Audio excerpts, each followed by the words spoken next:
You're listening to The Common Sense Experience with Amir, Chuck, and Pete. Be sure to leave us a review on iTunes.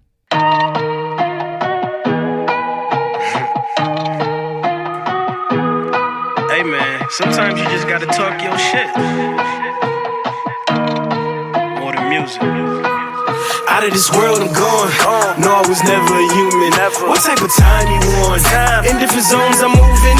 Gotta be spitting the truth. Man, all right, y'all. I know what it is, man. Common Sense Experience, Black Podcasters Network.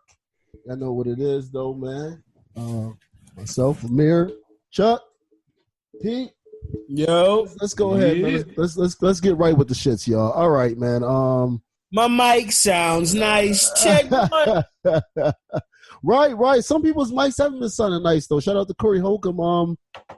Yeah, I gotta fix that on the 5150, man. You know what I mean? I know the people out there. You know, I know they fuck with y'all though. But y'all gotta bring back what's his name, Frank and Genevieve, man. I don't know what's going on, but Sarah ain't cutting it. I'm sorry. Yeah, she ain't cutting. She like to laugh a lot though and giggle though, but you do like to laugh and giggle. But I'm just saying. Like, yeah, you know what I mean. Not her job. So I mean, you know, you ain't Biggie's sister when you know. Biggie's girl sister, yeah. So get it together, bitch. But okay. Before I go ahead and just mention this one or whatever, though. One of the questions that's going to be asked today is, I put it out there on Facebook, and you know, of course, the response back from the ladies was, okay, saying though. So I asked the question, should a girlfriend be treated like a wife? And vice versa. And how high on the list of red flags is how poorly a chick handles her own finances that can be overlooked. A dope ass question that was asked. He was on your boy Glad, DJ Glad.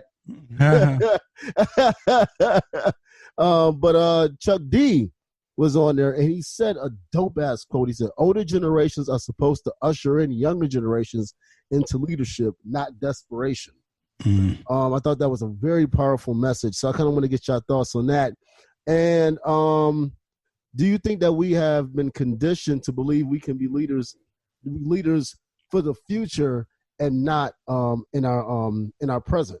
Snoop Dogg versus DMX is going down on the 22nd. Kind of want your thoughts on that. That trash ass motherfucking rating that they gave Tre'Davious White. And they got Stephon Gilmore, 99 rating on Madden. That's some bullshit. Draymond Green being voted as Defensive Player of the Decade by Bleacher Report. I think they got it right on that. But we got to start off, man, with Nick Coonan. I said from Black Power, to Buck Dancing. Do we give an A for effort? No. Not me. Again, this is where we go in. How you might feel. So you know what I'm saying though. Just your thoughts on him standing up and then eventually apologizing. Got jig for that paper. That's why they call it bucks. And so just kind of get your thoughts on, first of all, the comments that he said initially that got him in trouble. The controversial quote unquote comments that he said, and then on the. If you think it's bullshit, the bullshit apology. All right, Chuck, since you know what I'm saying, though, we'll start over some of the shits. What are your thoughts just on the comments itself before you even get into the apology? I mean, again, something that we always talk about on this podcast is that people get offended by people's personal opinions and they take what people say out of context. And I heard what Nick was saying, and everything he said was facts. Mm-hmm. But some people don't like to hear the truth. Mm-hmm. A lot of people don't like to admit that melanated people are I'm probably going to say the word wrong, progenitors of life. We were the original people. Mm-hmm. I'm not saying we're better than anybody else. The fact is we were here first. We started civilization. And the fact that, and this is something that we have to look at, the fact that the truth scares them so much, we have to look at that and say why. Right. It's something that there's this I posted in the group chat. There's a podcast I was listening to. A guy named, he's a broadcaster on the West Coast named Dennis Prager, and he did an episode where he said America isn't racist. And typically I wouldn't have wasted my time listening to it, but I'm like, you know what? Let me just hear his dumbass explanation. And sure enough, it was dumb as fuck. Right. He was like, blacks came over here and, blacks moved to the Americas. And I'm like, bro, you have a very limited, and he's an old white guy, like in the 70s. I'm like, it kind of figures, right? It kind of figures that he has this mindset. He's a nationally syndicated radio show host. So I'm like, okay, his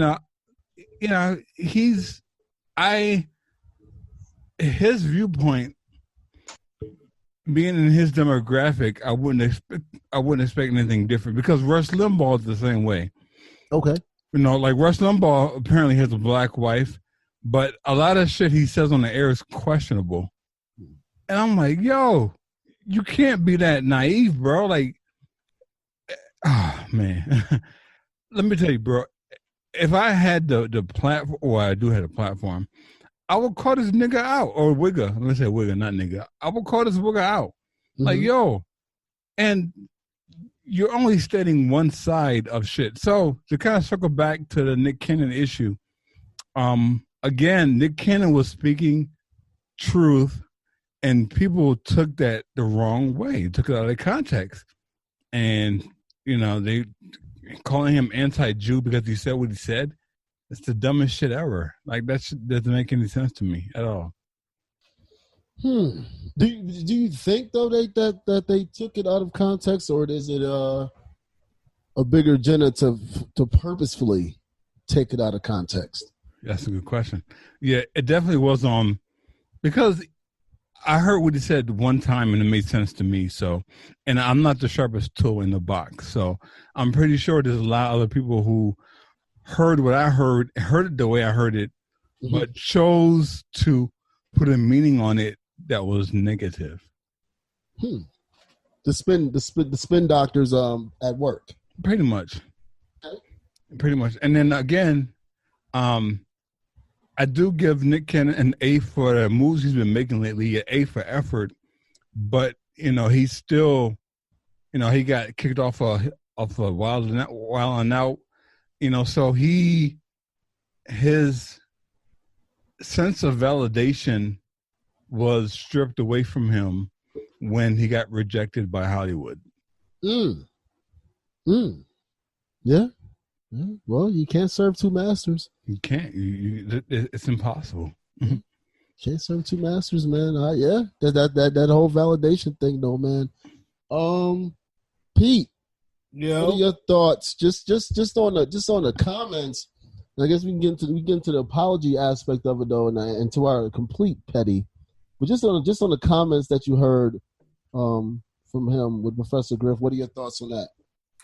I'm still trying to, and I would love to talk to anybody who has more knowledge than me. I'm still trying to figure out what was the problem, what was said that was the problem, because all the outrage I see, within all the outrage, nobody is explaining the problem. All they're doing is saying, what he's saying is how dare he call us savages? And first of all, he didn't call y'all savages. He just spoke some facts. Yeah. If you born somewhere with no sun and in the fucking rocks and y'all robbing and y'all searching other areas and killing people and eating their flesh and all of that, like, what do you call that? You know what I'm saying? Right. I don't know. So with what he said, I would like to know the issue of what was said, because I didn't hear anything malicious. Number one. Number two, the apology. It's fucked up. I'm not surprised by it, but I'm not going to disrespect that man. I'm not going to clown him. I'm not going to call him a name. Like, he did a lot of shit for the black community, bro. Way more than I did. You know what I'm saying? Like, this apology is not going to take away from what he did. Like, I seen him in the streets.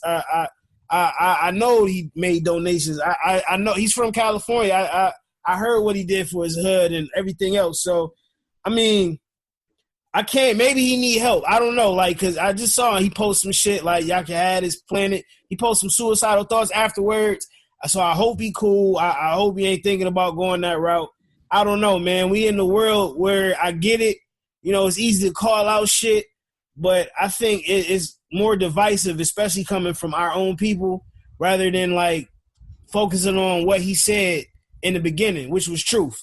You know what I'm saying? And we need to get to the bottom of why it's easy for somebody to say, "Oh, that's anti-Semitism," or however the fuck you say it. Then all of a sudden, his business get erased, his name get demolished. But meanwhile, these killers of Breonna, what's her last name? Taylor? Yeah, yes. Breonna Taylor. Yeah. I just had the fucking names. My phone died on me. I had all the names of the cops. Mm-hmm. Those are the people we need to be talking about. You know what I'm saying? Like, how come it's cool to I just saw somebody put up a noose and mock and mock killings of black people in front of City Hall. Like, why is that cool? You know what I'm saying? Like, it's all this shit is corny and fucking whack to me, man. You know what I'm saying? More so than the apology of Nick Cannon, for real. Because I don't know, maybe they're in this man's pockets. I don't know what the fuck going on, but his apology is not my concern. And I feel that's also a distraction. You know what I'm saying? We moving away from what the fuck is really going on in these streets. Mm-hmm. So, I don't know. I know we got more to talk about, and I'm going to end it on that. But, I mean, salute to the brother for saying something. I wish he didn't backtrack, but maybe his reasons behind it, we don't know. And we need to really focus on what we need to focus on and not the bullshit, not the streets getting painted with Black Lives Matter, not the fucking beefs with these celebrities. We losing focus, man, and it's easy to do that when the media and the powers that be control news and everything else. Yeah, absolutely agree with that, and I'm also and I agree with that aspect because I don't want us to go out and vilify our own so much that we miss who the real enemy is at hand. My whole thing about it is that when you listen to Nick Cannon, if this had been Kevin Hart, I would have probably a different conversation about it, or someone in that nature though. But when you listen to Nick Cannon, do you think that Nick Cannon is a person that doesn't educate himself when he speaks? Doesn't educate himself about what he has a conversation about? Nah, personally, I wouldn't, because just some of the stuff that he talks about, right. Him working to put together this documentary on Dr. Sebi. He had to talk to a lot of different people, right? So, no, I wouldn't say that, but I think his validation is tied to Hollywood so strongly is that when he speaks out against something, and we know the Jews run Hollywood, he has to kind of backtrack because that's where he gets his livelihood from. It's from Hollywood, unfortunately. So I wouldn't say Nick is ignorant in that regard. I think he's definitely educated in that regard. But again, he's in Hollywood, so he has to tread lightly. Well, I guess, and like I said, I absolutely 100% agree with the whole validation thing. Though we've touched on that many a times, but my whole thing on it is that when he apologized, he made it seem like he was ignorant of it. Please teach. Well, that's part of it. Like, yeah. He was probably told to. That was all publicists, bro. Yeah, exactly. Right. This is why I'm there. Right. This is right. We know what it is, and right. it's to go deeper. I think he only reason why he did is because he really truly don't own Wild 'N Out. If he truly owned Wild 'N Out, like if he had his paperwork in order, I don't think he would have got this apology, man. I think shit would have went different. Yeah. But come to find out, I was reading a little bit. He doesn't own the trademark. You know what I mean? The name, in Wild 'N Out isn't just a show. He got restaurants under his name, artists. It's not just a fucking show. You know what I'm saying? Mm-hmm. So, right. Yeah, man. Powers that be, man. You see who run if anything, you should know. Like, this man mentioned the Rothschilds' names. He mentioned privately owned banking. Right. Why can't we talk about that? Like Right. a bank being privately fucking owned is crazy.